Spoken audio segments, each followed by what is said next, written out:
Hai murid-murid, Assalamualaikum. Selamat datang ke kelas Bahasa Melayu Cikgu Nazatul. Topik pembelajaran kita pada hari ini ialah ayat majmuk. Objektif pembelajaran.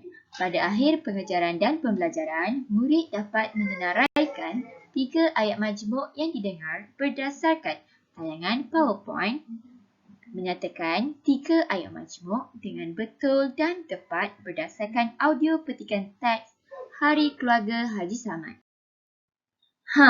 Murid-murid tahu tak apa itu ayat majmuk? Ayat majmuk merupakan ayat yang mengandungi 2 atau lebih ayat tunggal. Ayat majmuk juga biasanya disambungkan dengan menggunakan kata hubung. Contoh kata hubung dan, lalu, sambil dan dengan.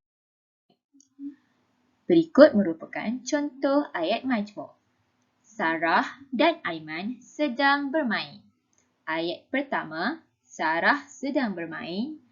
Kata hubung yang digunakan ialah dan ayat yang kedua ialah Aiman sedang bermain. Gabungan dua ayat tunggal tersebut membentuk ayat majmuk iaitu Sarah dan Aiman sedang bermain. Contoh ayat majmuk yang kedua. Kakak sedang membaca buku sambil mendengar muzik. Ayat tunggal yang pertama ialah kakak sedang membaca buku. Penggunaan kata hubung sambil dan ayat tunggal yang kedua, kakak sedang mendengar muzik. Gabungan kedua-dua ayat tunggal ini membentuk ayat majmuk kakak sedang membaca buku sambil mendengar.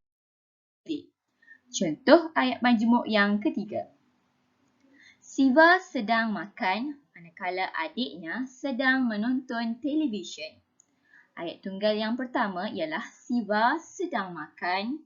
Kata hubung yang digunakan ialah manakala. Dan ayat tunggal yang kedua, adik sedang menonton televisyen. Gabungan ayat tunggal ini membentuk Siva sedang makan manakala adiknya sedang menonton televisyen.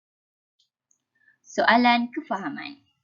Adakah ayat majmuk terdiri daripada satu ayat tunggal? Cikgu ulang, adakah ayat majmuk terdiri daripada satu ayat tunggal? Soalan kedua. Adakah ayat majmuk menggunakan kata hubung? Cikgu ulang, adakah ayat majmuk menggunakan kata hubung? Soalan yang ketiga.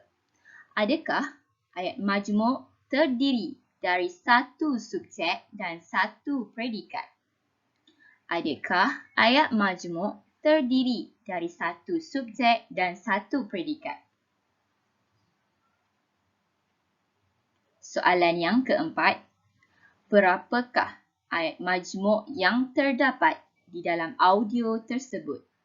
Cikgu ulang, berapakah ayat majmuk yang terdapat dalam audio tersebut? Soalan yang kelima.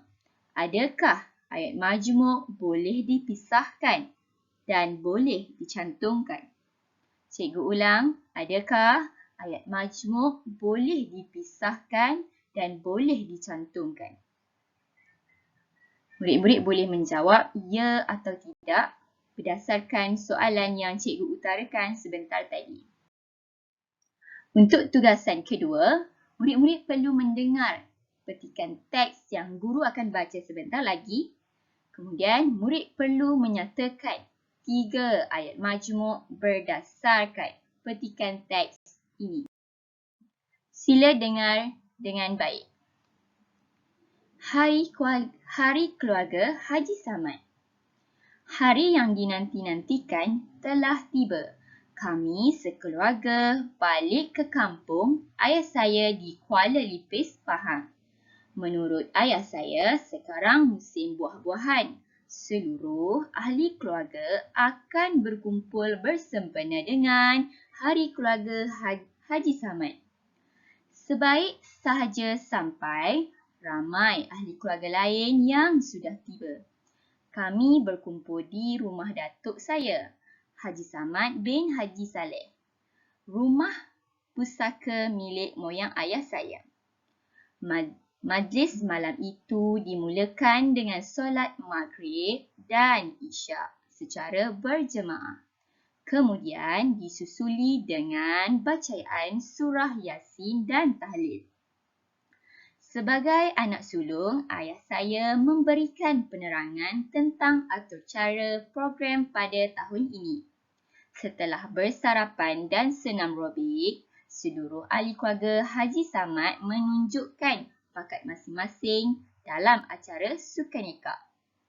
Pada petangnya pula, diadakan pertandingan menari upik. Pelbagai gelagat dan aksi lucu dapat disaksikan. Esoknya, kami pulang ke Kuala Lumpur dengan perasaan gembira. Keluarga kami telah berjaya menjadi johan keseluruhan acara sukaneka, manakala keluarga Pak Ngah Jeffrey pula mengungguli acara menari upik. Kami berasa seronok kerana dapat berkumpul dengan keluarga besar Haji Samad. Yang tua dihormati, yang muda disayangi. Sekian saja. Terima kasih. Jangan lupa senaraikan 3 ayat majmuk berdasarkan petikan teks yang cikgu baca sebentar ini.